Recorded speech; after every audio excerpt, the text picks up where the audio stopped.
Kita hari ini membahas tentang negative emotions ya basically gitu dengan judul yang seperti saudara sudah baca. Ya, saudara ini Pak Heru itu sebetulnya ter-encourage dari buku Untangling Emotions ya.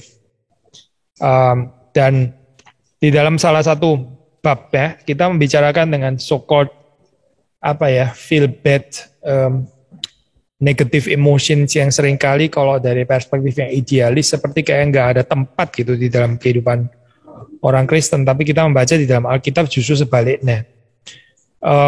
Misalnya itu Alkitab kan jelas mencatat Yesus yang maskul ya, Yesus yang maskul. Maskul itu terjemahan bahasa Indonesia itu bagus ya. Terjemahan Inggris kalau saudara bandingkan justru malah kurang bagus, tapi terjemahan bahasa Indonesia itu lebih bagus, lebih dekat dengan bahasa aslinya. Di situ Yesus bukan cuma sedih ya. Di dalam maskul ada pengertian sedih, tapi dia juga marah ya. Feel indignant ya kalau di dalam bahasa Inggris. Mengapa? Ya karena di situ dia sedang berurusan dengan fakta, realita kematian yang diakibatkan karena jatuhnya manusia ke dalam dosa. Yesus di dalam penggambaran pada saat itu nggak diidealisasi gitu ya, maksudnya nggak ada penggambaran yang mengatakan ya dia tetap tenang-tenang saja gitu ya, dia penuh dengan damai, dia nggak tersentuh oleh fakta kematian karena toh dia adalah kebangkitan dan hidup. And anyway di dalam beberapa menit lagi dia akan membangkitkan Lazarus. Dan kenapa mesti sampai ada emosi gitu? Oh itu bukan penggambaran Alkitab sudah. Yesus emosinya sangat real. Waktu dia berhadapan dengan kematian, berhadapan dengan kehilangan. Dan bagian itu katakanlah meskipun singkat, tetap nggak direlativisasi dengan fakta bahwa dia nggak lama lagi akan membangkitkan Lazarus. Jadi nggak usah nangis gitulah, misalnya ibaratnya gitu ya. Kadang-kadang kita jadi bisa, misalnya bicara tentang kesedihan ya, bisa jadi kalau kita nggak hati-hati, bisa jadi penghibur-penghibur sialan yang seperti mirip teman-temannya Ayub. Waktu orang itu di dalam kesusahan, terus kita menghibur dengan kalimat-kalimat yang kelihatan seperti kayak penuh dengan pengharapan, tapi nggak memberikan tempat untuk the so-called negative emotions itu. Gitu. Ya, kita nggak bisa bilang misalnya orang yang sedang ditinggal kematian keluarga dekat terus, nggak usah nangis, kita tahu dia sudah di sorga. Ini aneh sekali ini. Tentu poinnya ada benar, dia ada di sorga, itu nggak salah. Dan juga betul kalau dikatakan jangan berduka cita seperti orang yang nggak mengenal Allah, karena kita ini berpengharapan, itu juga betul.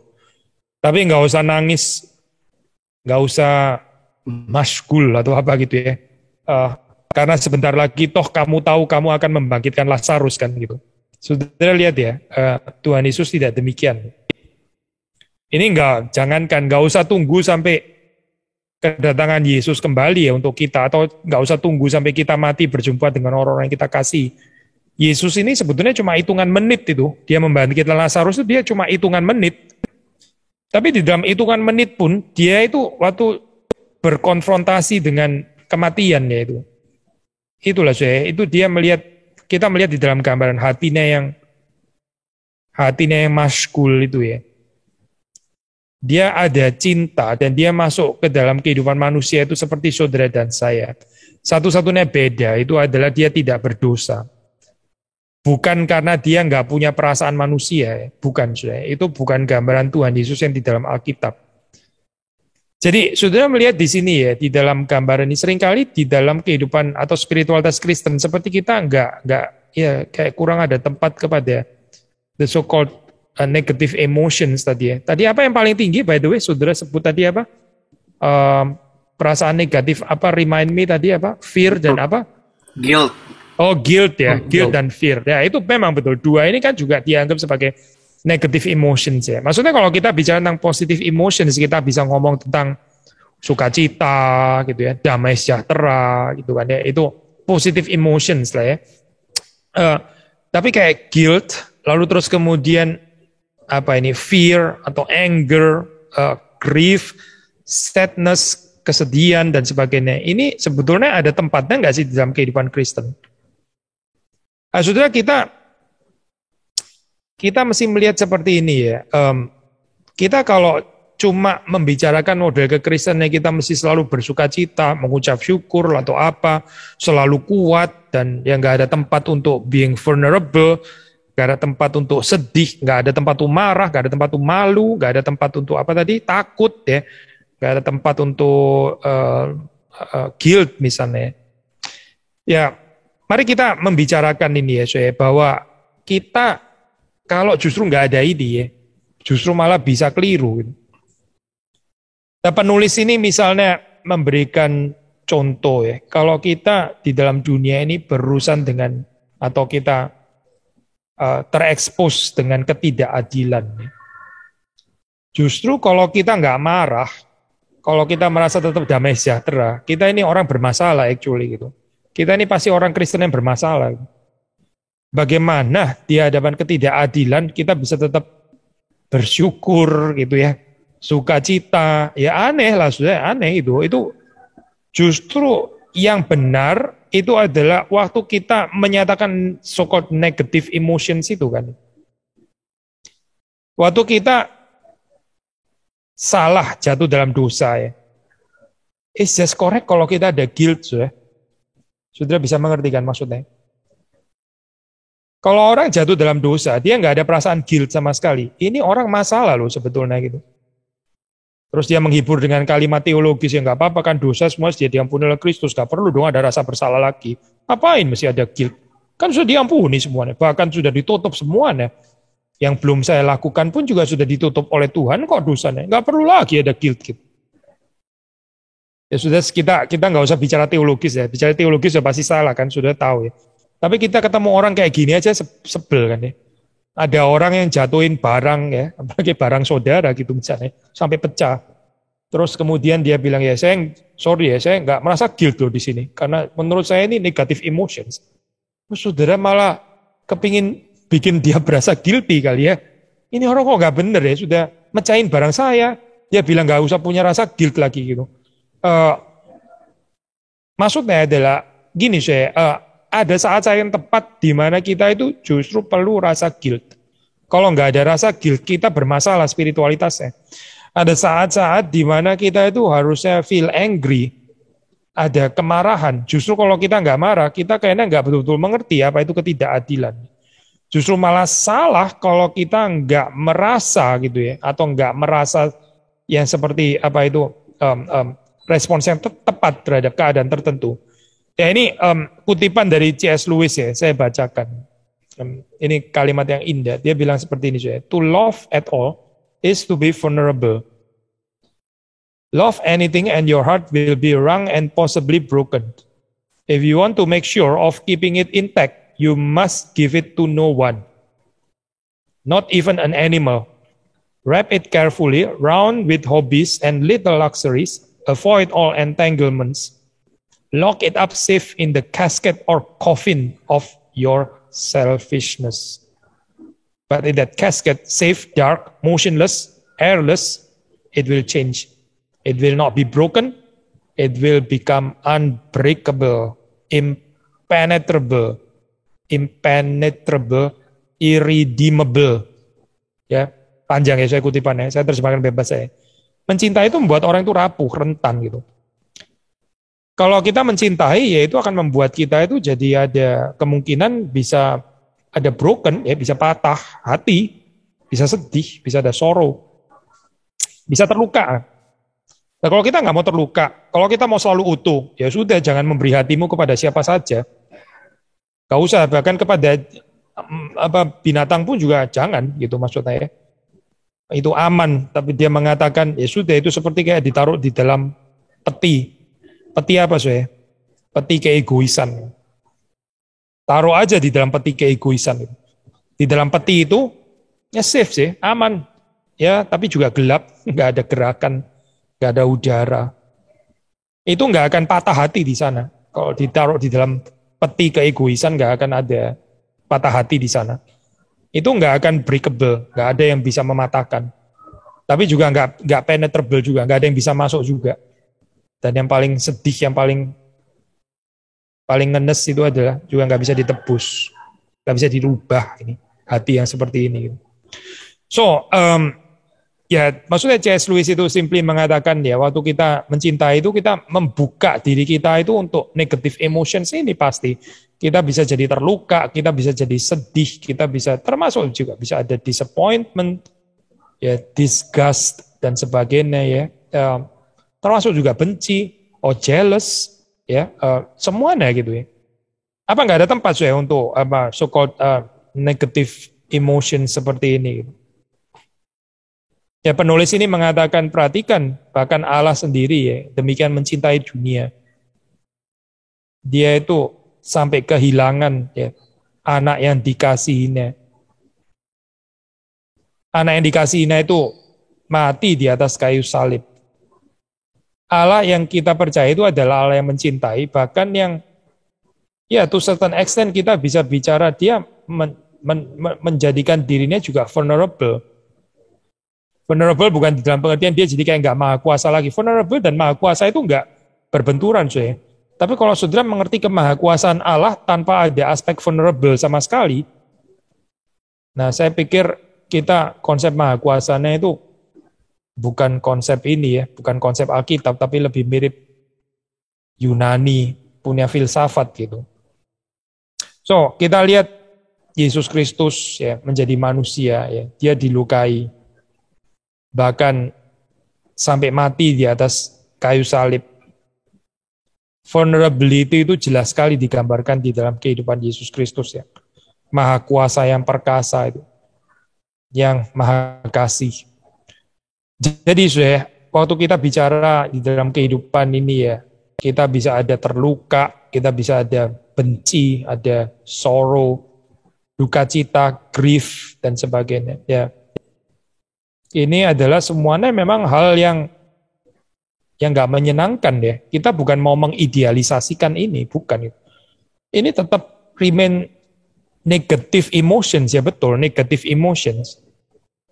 Tapi kita mesti sadar ya, karena memang kita ini ya berada di dalam dunia yang fallen sehingga nggak mungkin nggak ada negative emotions. Bahkan Yesus pun ya adalah Allah sejati. Dia juga waktu dealing dengan fallen world, fallen human beings ini, ya dia ada negative emotions ini, grief, mashkul itu tadi ya, dia bisa marah. Marah itu nggak pernah jadi atributnya Allah loh, saya nggak ada itu. Kekudusan itu atributnya Allah ya. Tapi bukan berarti meskipun marah itu atau murka itu bukan atribut Allah. So, yang atribut Allah itu justru dikatakan Allah itu slow to anger ya, itu atribut Allah. Allah itu slow to anger. Allah itu bukan an angry God ya, bukan. Tapi meskipun marah itu bukan atributnya Allah ya. Atributnya Allah itu adalah slow to anger, kasih ya. Kasih itu atributnya Allah. Nggak pernah dikatakan God is hatred, itu nggak pernah ada, soalnya. Allah adalah kebencian, itu nggak pernah ada di dalam Alkitab. Tapi bukan berarti dia nggak bisa membenci dosa. Bukan berarti dia nggak bisa disgusted. Bukan berarti dia nggak bisa murka.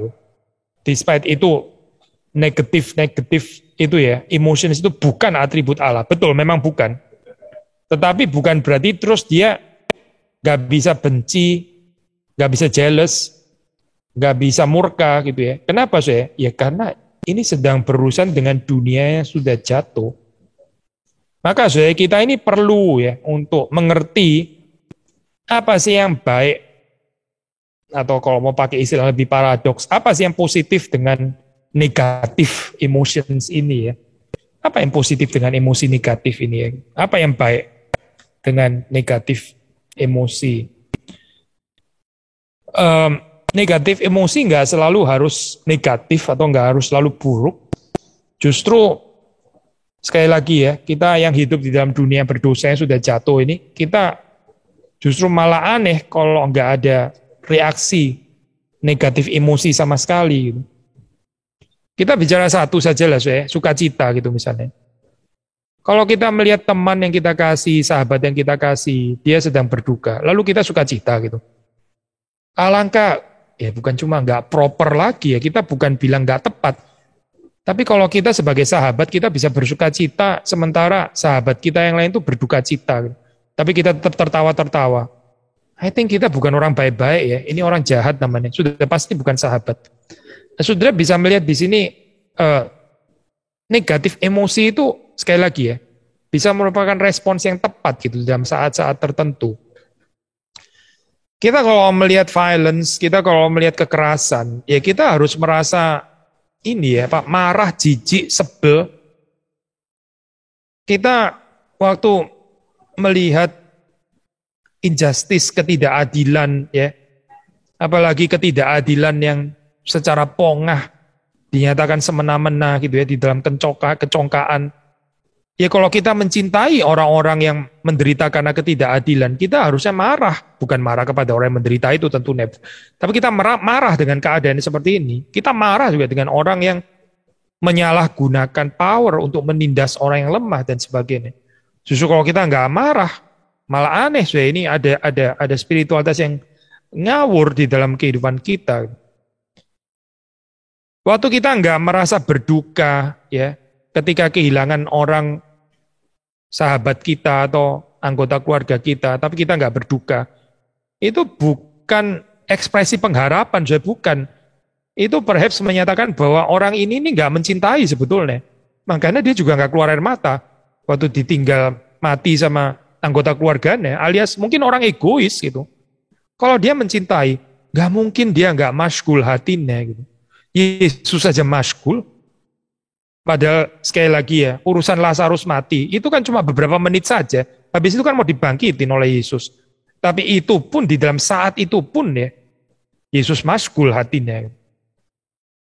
So, ada kalimat yang indah, yang saya kepingin kutip daripada penulis ini ya, penulis buku Untangling Emotions ini. Dia mengatakan kalimat seperti ini, you were made in the image of God Himself.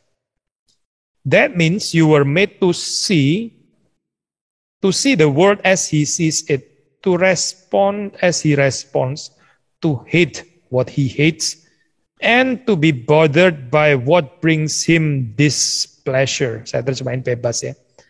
Kita ini kan diciptakan menurut gambar rupa Allah, ya. Artinya apa sih? Artinya ya Tuhan mau kita melihat dunia sebagaimana Dia, sebagaimana Tuhan melihat dunia. Dia mau kita itu respon terhadap dunia ini sebagaimana Tuhan juga berespon. Dia mau membenci, dia mau kita membenci apa yang Tuhan benci juga. Dan dia juga mau kita ini apa ya, be bothered itu be bothered agak susah ya terjemahannya. Apa ya terjemahan be bothered ya? Any idea? Ya kita harusnya apa terganggu gitu lah ya. Terganggu dengan apa yang bagi Tuhan itu juga tidak menyenangkan. Bagi Tuhan itu mengganggu, buat kita juga seharusnya mengganggu. Kita harusnya ada perasaan terganggu. Kalau kita nggak terganggu, padahal Tuhan terganggu. Ya ini kita bermasalah. Berarti kita nggak seperasaan dengan perasaan Tuhan. So, poin yang mau dikatakan adalah feeling negatif ini ya, yang uncomfortable atau apa ya, yang nggak pleasant ini. Ini justru bisa merupakan satu ekspresi kesalehan. Ini bisa menjadi ekspresi yang benar dan ini bisa menyatakan sesuatu yang kudus yang keluar dari dalam hati kita. Makanya tema kita itu ya bukan cuma sekedar it's okay ini ya untuk feeling yang negatif ini ya apa. Tapi bahkan you should gitu, saudara seharusnya gitu punya perasaan negatif itu. Perasaan negatif ini bisa menjadi satu hal yang kudus. Kalau kita beresponsnya itu benar terhadap situasi dan saat yang benar. Justru kalau di dalam saat yang injustice itu tadi misalnya ya, ketidakadilan, tapi kita merasa feel good, ya sekali lagi ya, justru menyatakan bahwa kita ini gak good actually gitu. So, saya pikir tesisnya sederhana lah, saya di dalam ini ya, di dalam ini apa ini chapter pertama ya daripada buku ini. Allah sendiri ya itu di dalam kitab suci menyatakan ya serentetan perasaan-perasaan negatif itu. Dia sendiri adalah Allah yang meskipun sekali lagi ya bukan murka atributnya, tapi slow to anger itu justru adalah atribut Allah, bukan benci atributnya, tetapi kasih ya. Sekalipun demikian ya, Allah yang dicatat di dalam Alkitab itu bisa benci, bisa marah, ya, bisa murka. Allah kita ya. dia bisa jealous ya. Justru kalau cinta itu adalah cinta yang sejati, di dalamnya harus ada jealousy, nggak bisa ada keluasan hati yang keliru gitu. Nggak apa-apa, nggak apa-apa. Saya ini hatinya luas, kamu menyembah berhala pun juga nggak apa-apa. Saya nggak tersinggung gitu ya.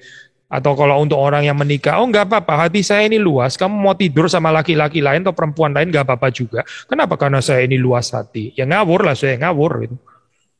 Jadi kita melihat di sini ya, saya di dalam Allah sendiri ya, di dalam ya, Yesus Kristus di Getsemani, sudah melihat di situ bagaimana waktu Yesus itu dia peluhnya sampai seperti darah ini ya, tetesan darah ya dikatakan di situ. Ya itu ada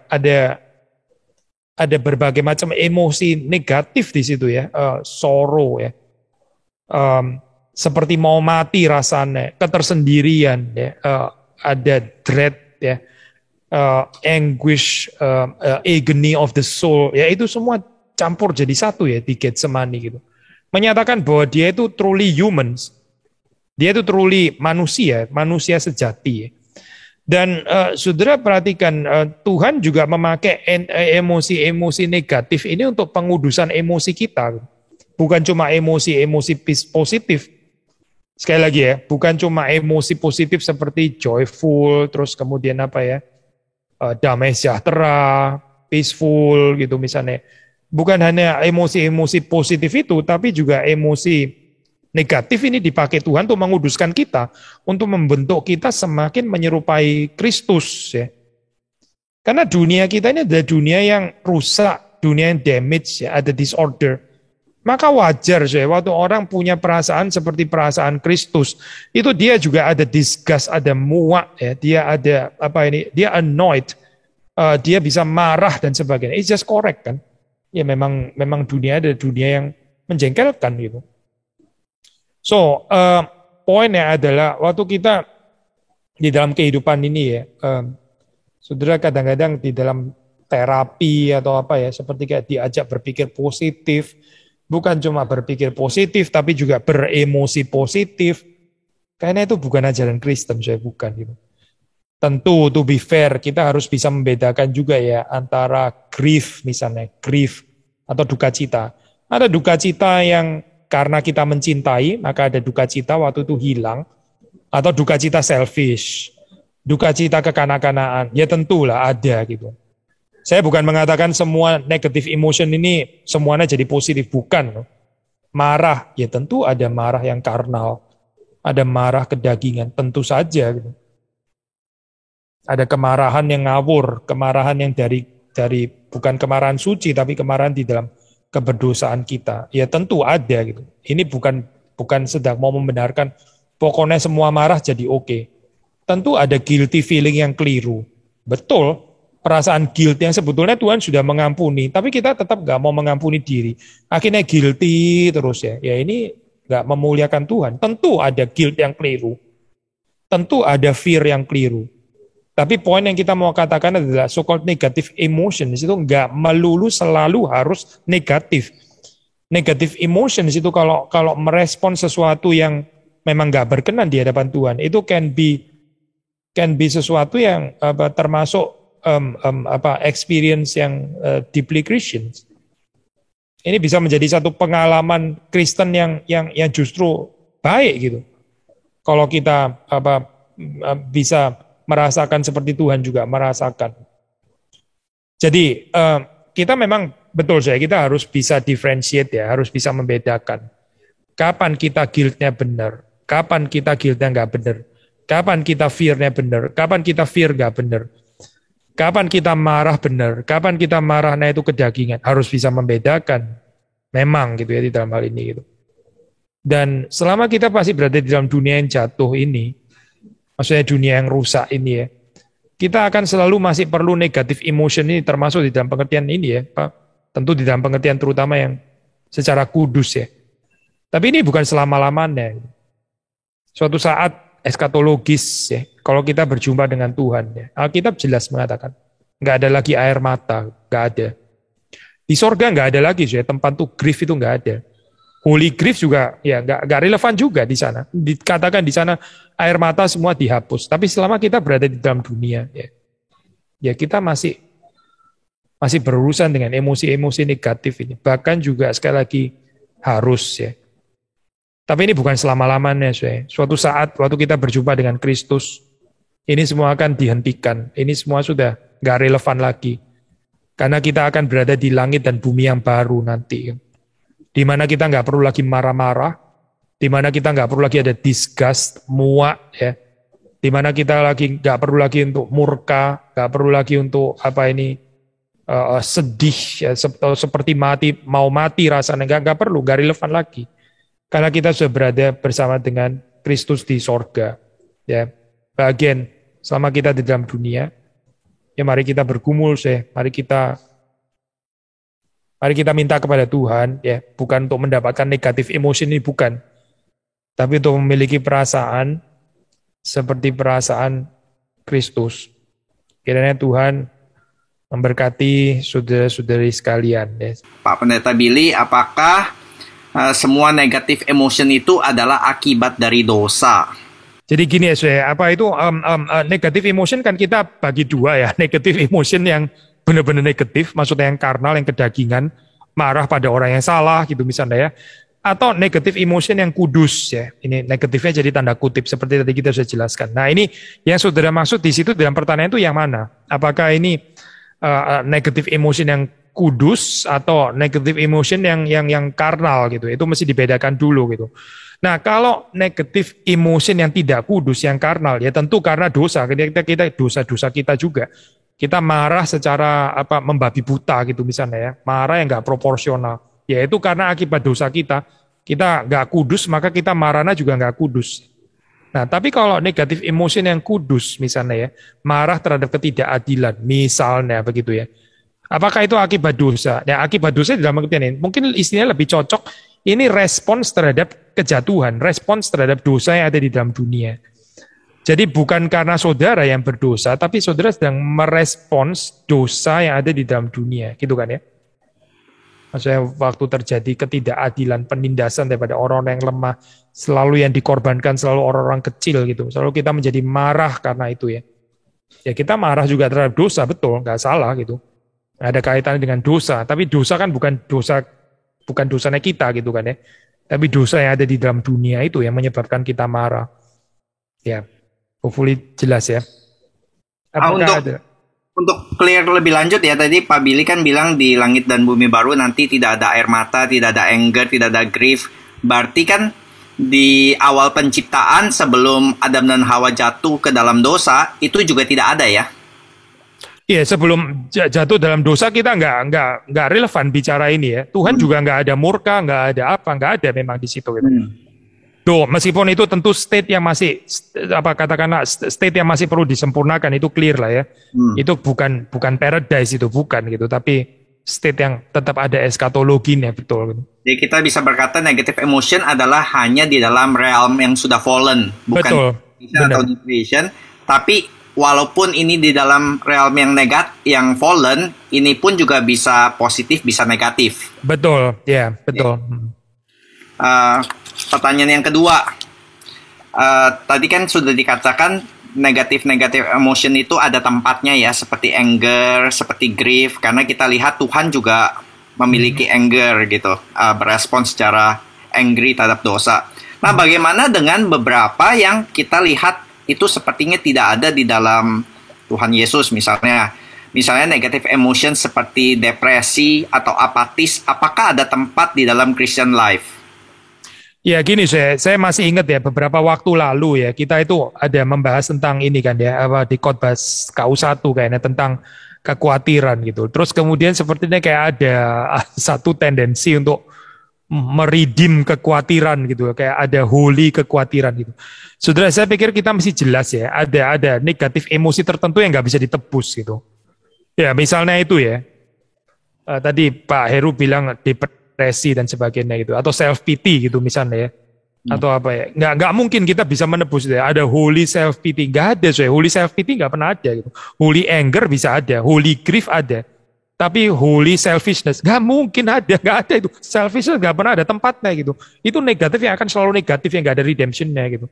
So kekhawatiran misalnya ya, gini, ini kita kadang-kadang kita, oke, saya nggak mau berdebat soal masalah vocabulary ya. Tapi kadang-kadang kita pakai istilah khawatir itu secara nggak tepat juga gitu.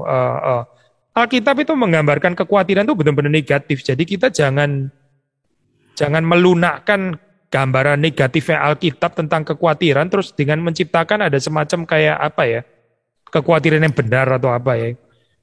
Oke lah, kita bisa pakai istilah kadang-kadang agak bebas ya. Saya khawatir jemaat gak bertumbuh. Oke lah, itu pakai istilah khawatir. Sebetulnya istilah yang lebih cocok sih bukan khawatir sih itu gitu.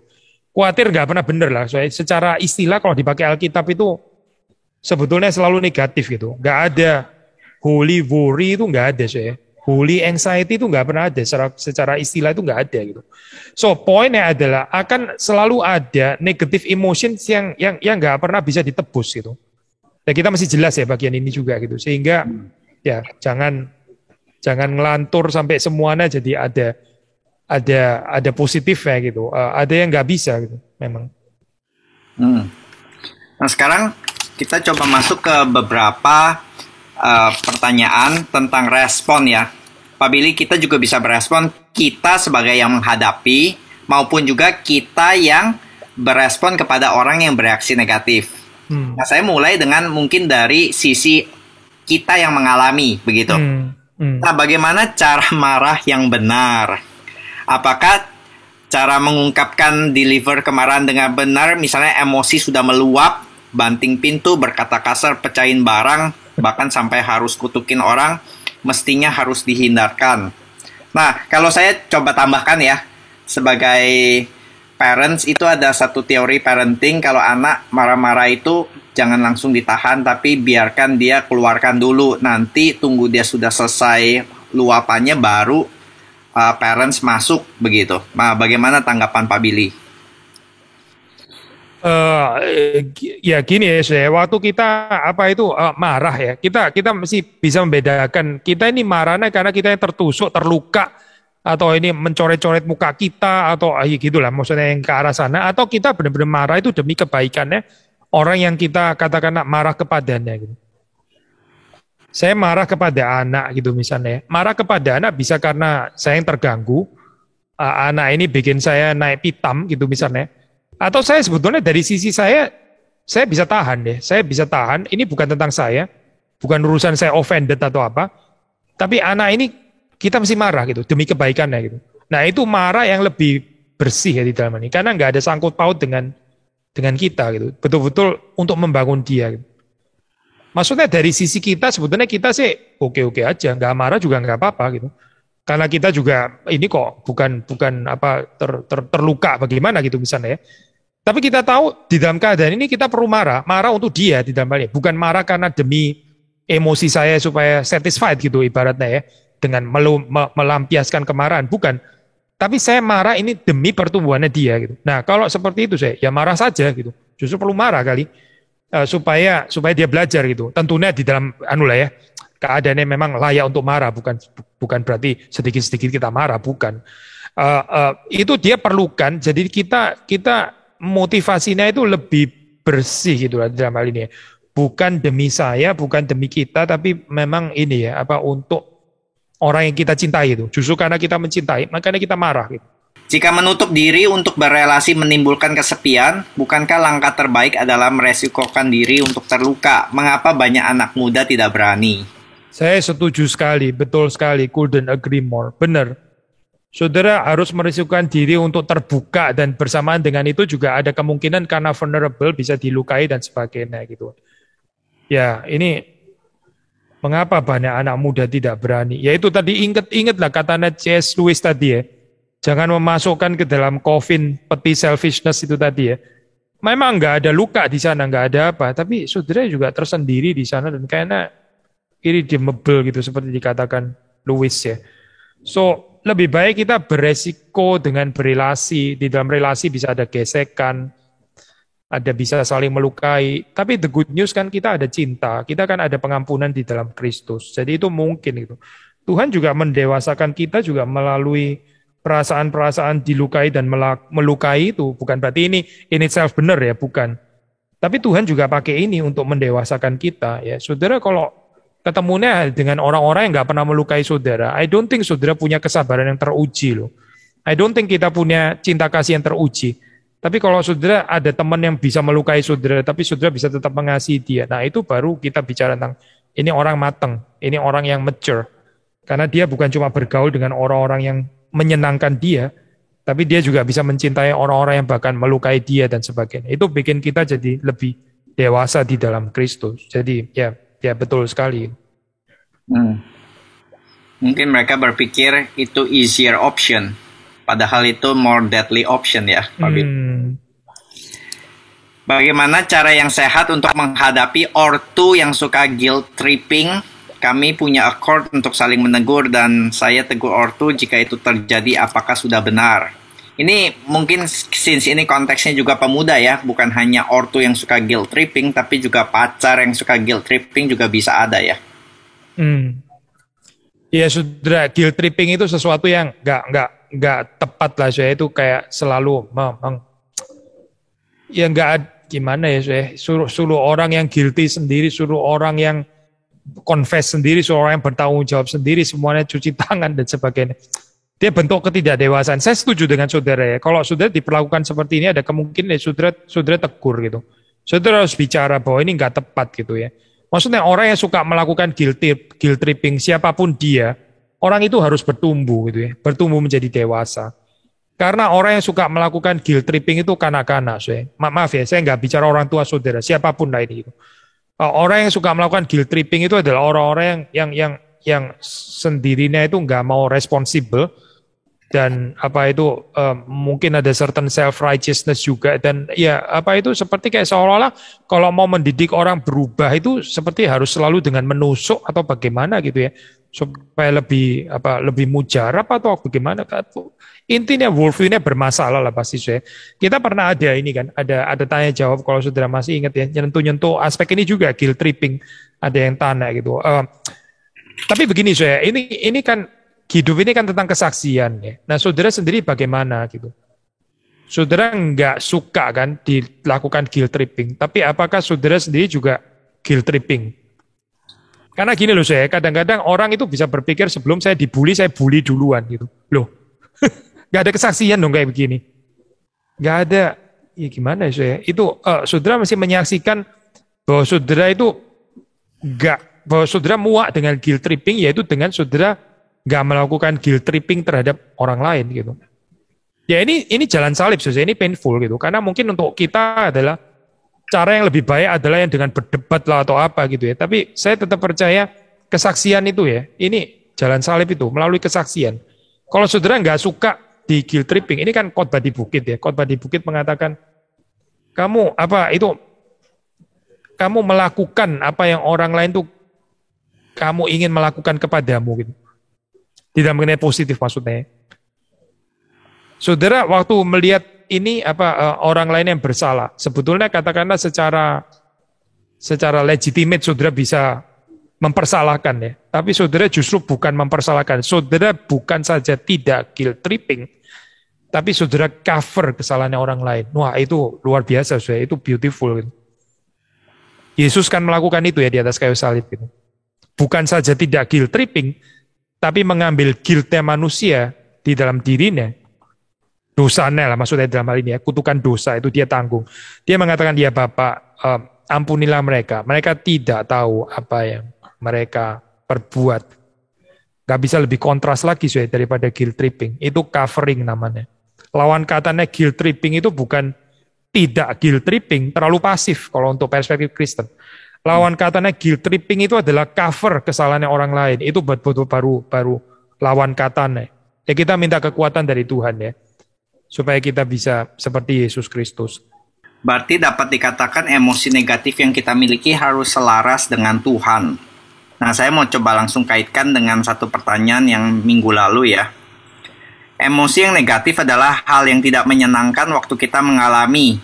Apakah emosi negatif selalu harus sampai kepada bersyukur? Kalau iya, bagaimana caranya? Enggak, kalau saudara melihat Oke, saya jawab yang belakang dulu ya, mumpung lagi nih.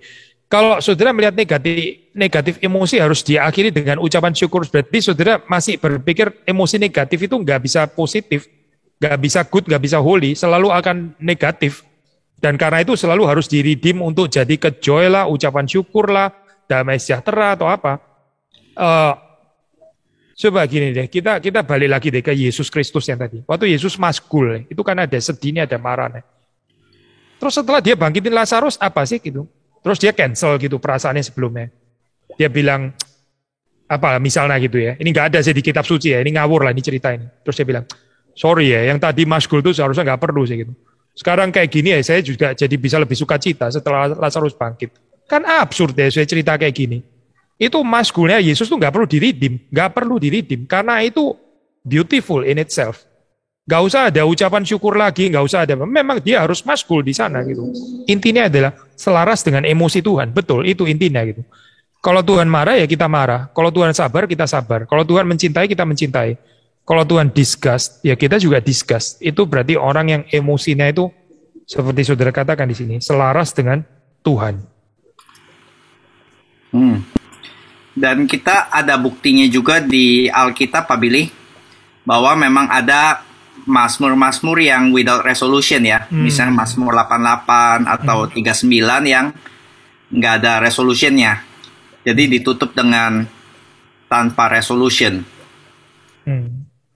Kalau kita ngomong itu bisa agak kompleks sih gitu ya. Oke lah, saya nggak mau masuk ke sana ntar tadi jadi melebar kemana-mana. Itu bisa, maksudnya kalau di state kayak gitu ya Pak Heru, orang bisa debate lagi gitu, apakah itu betul negatif emotion yang kudus, atau memang Tuhan sedang mengizinkan seseorang itu untuk menaikkan apa ya, kalimat-kalimat yang let's say memang rada ngawur itu gitu ya. Ada mazmur-mazmur yang lain lah, tetap ada mazmur-mazmur yang lain gitu. Tapi ya oke, bisa juga kalau mau ditafsir ke sana gitu. Cuma ini kalau pakai contoh itu bisa lebih kompleks ya actually ini perspektifnya gitu. Good. Ya. Yeah. Tadi since kita udah ngomong guilt tripping, ini ada satu pertanyaan yang bisa langsung kita kaitkan ya. Mengasihi sama dengan meresikokan diri untuk terluka. Tapi apakah salah jika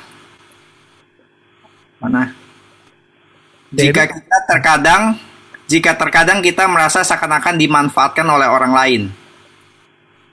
Ya jangan, saudara, jangan. Kita nggak dipanggil itu dibully loh. Saudara nggak dipanggil itu di-victimize. Saudara juga nggak lebih mempermuliakan Tuhan karena saudara lebih diluka-lukai gitu. Ya pasti tidak, pasti bukan saya. Saudara boleh menyatakan ini ya Pak, dignitas saudara kalau saudara dimanfaatkan atau apa. Jangan membiarkan dirimu dimanfaatkan dong. Itu nggak salah. Itu justru Christian thing to do gitu. Saya pikir kita masih membedakan ya hal ini ya, mengasihi yang memang ada di dalam, namanya aja orang berdosa ya, pasti kita bisa terluka juga daripada orang yang berdosa. Sebagaimana kita berrelasi dengan yang lain, kita juga bisa melukai gitu. Maksudnya siapa sih di dalam dunia yang nggak bisa melukai orang lain gitu kan ya. Tapi masuk ke dalam relasi yang bisa melukai dan dilukai ini nggak sama dengan membiarkan diri jadi bulan-bulanan, dimanfaatkan, dibully, di-abuse. Ya tentu tidak lah, bukan ke sana maksudnya gitu. Tapi di dalam pengertian bagaimana saudara bisa tetap di dalam keadaan keberdosaan, brokenness, ketidaksempurnaan, tetap ada relasi cinta gitu loh. Ya. Hopefully nggak abstrak ya jawabannya ya. Pertanyaan berikutnya ini, bagaimana kalau perasaan not okay atau negatif saya tidak dimengerti oleh orang lain sehingga saya selalu merasa sendirian? Sekali lagi kita bedakan dulu ya, ini negatif perasaan yang kudus atau yang tidak kudus gitu. Kalau perasaan negatif yang tidak kudus ya, misalnya ya, self pity atau apa gitu ya, marah secara ini terus kita nggak dimengerti. Ya justru nggak boleh dimengerti Kalau kita dimengerti kan kita makin spoiled dong berarti. Misal saudara sudah marah ngawur, tapi saudara masih mau dimengerti lagi. Loh ini jadi bagaimana Ini saudara makin nggak bertumbuh dong kayak begini. Justru bersyukur kalau saudara emosi negatifnya keliru dan orang nggak mengerti. Berarti itu perlu koreksi, kita perlu introspeksi. kita perlu ada pertobatan. Lebih baik nggak dimengerti daripada dimengerti, iya kan? Gini deh, saya ambil contoh. Ini misal ya, saya nggak tahu ini ngomongnya ke pemuda agak kurang cocok sih ya. Misalnya saya punya anak, misal ini ya, dia ngamuk-ngamuk terus banting-banting barang, misalnya sampai pecah semua itu. Ini kan ngawur kan ya. Lalu saya mesti mengerti dia gitu. Sudah pasti saya nggak perlu mengerti dia. Dia yang harus lebih mengerti bahwa itu banting-banting barang itu nggak oke. Nah, nangkep ya saya. Negatif emosi yang karnal, saya itu nggak perlu dimengerti gitu. Kalau dimengerti kita bisa jatuh kepada kerusakan yang lebih dalam. Nah, tetapi kalau itu adalah negatif emosi yang kudus, misalnya saudara marah, Yesus juga pernah marah ya. Dia pernah menjungkir balikan itu ya, meja-meja penjual. Itu kan negatif emosi ya, tapi kudus kan ya. Lalu di situ dia nggak dimengerti. Ya nggak apa-apa, itu salib dong berarti gitu. Ya kalau saudara punya negatif emosi yang kudus, tapi terus kemudian orang lain nggak bisa mengerti sudah. Ya itu salib yang kita mesti tanggung dong. Kita mesti tetap setia gitu. Intinya itu kita bisa tetap seperasaan dengan Tuhan, selaras dengan perasaan Tuhan. Ya itu bagian daripada perjalanan pengudusan kita gitu. Kalau orang membenci saudara, orang lain nggak mengerti, apalagi sampai membenci gitu ya. Ya sudah, itu resiko yang kita harus tanggung waktu kita mengikut Kristus kan. Apakah salah menjadi orang terlalu clingy emotionally terhadap sahabat? Merasa sahabat akan meninggalkan, apa saya menunjukkan karakter Tuhan yang mencintai atau sebuah engagement issue? Ya saudara, ini pertanyaan bagus juga sih ya. Gini saudara, ya clingy, oke, clingy. Jealous ya ada tempatnya ya.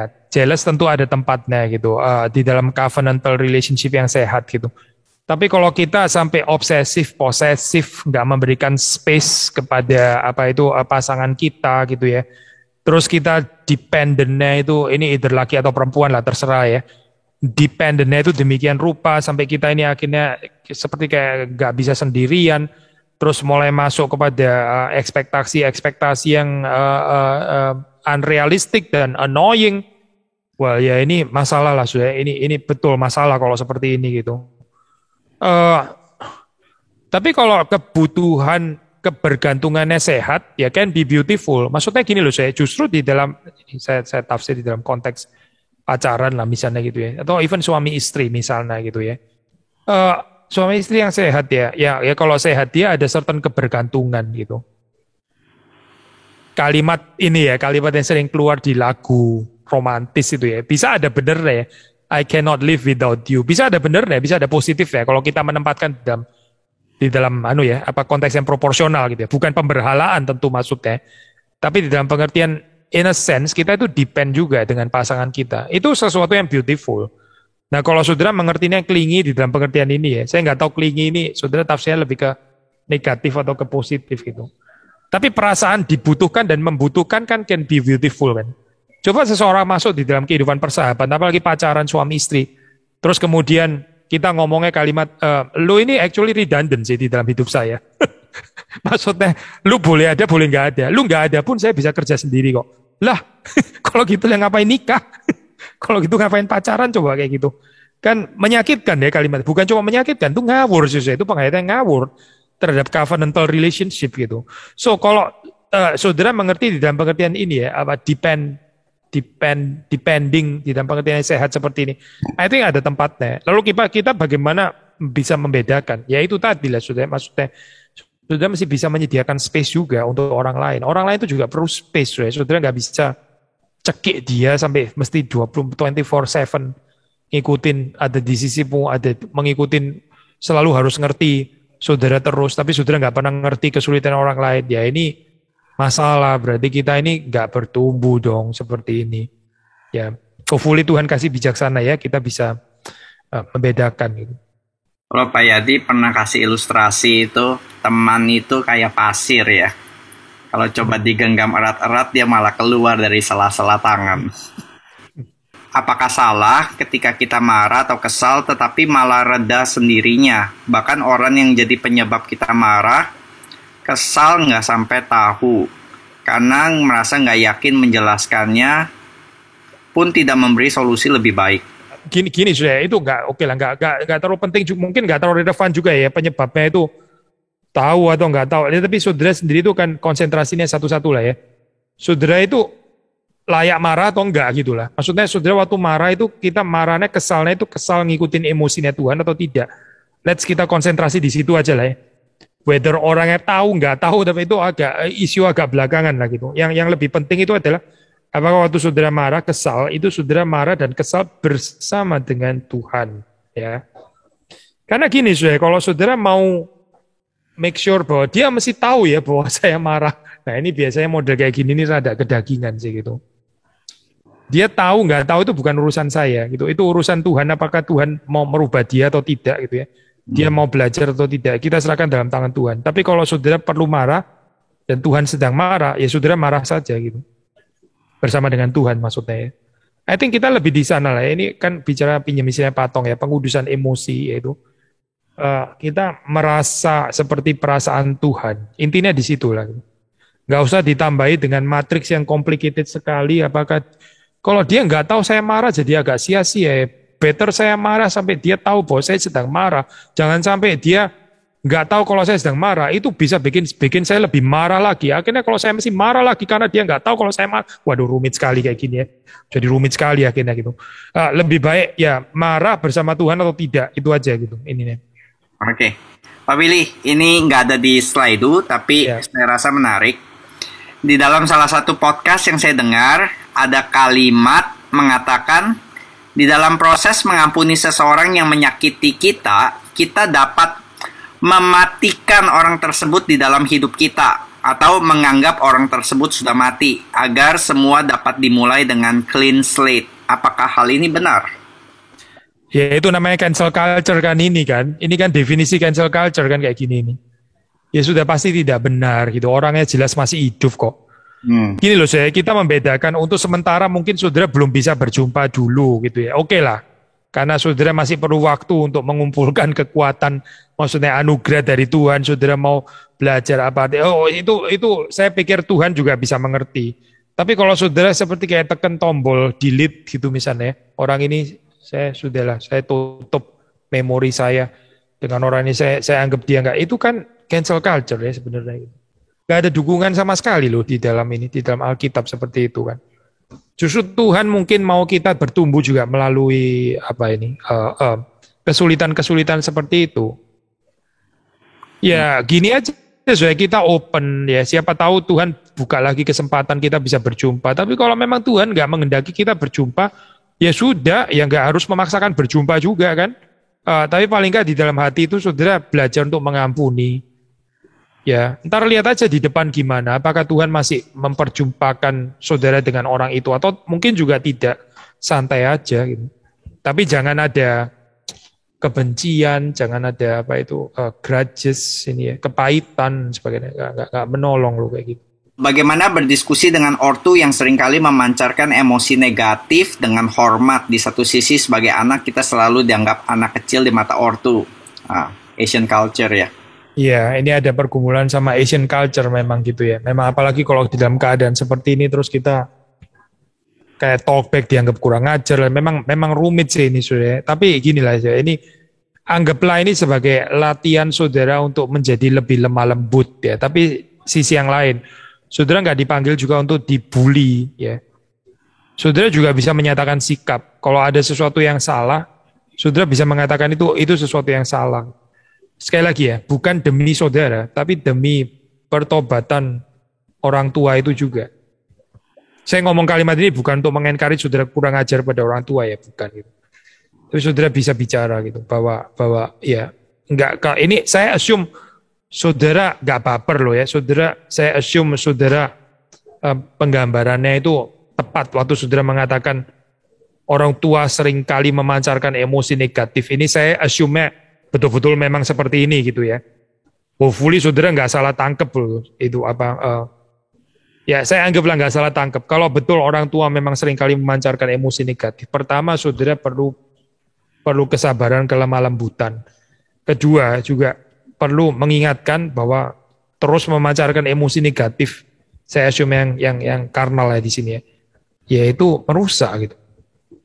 Kita perlu beritahu bahwa itu merusak. Oke, ini yang agak jenaka sedikit dulu, Pak Billy.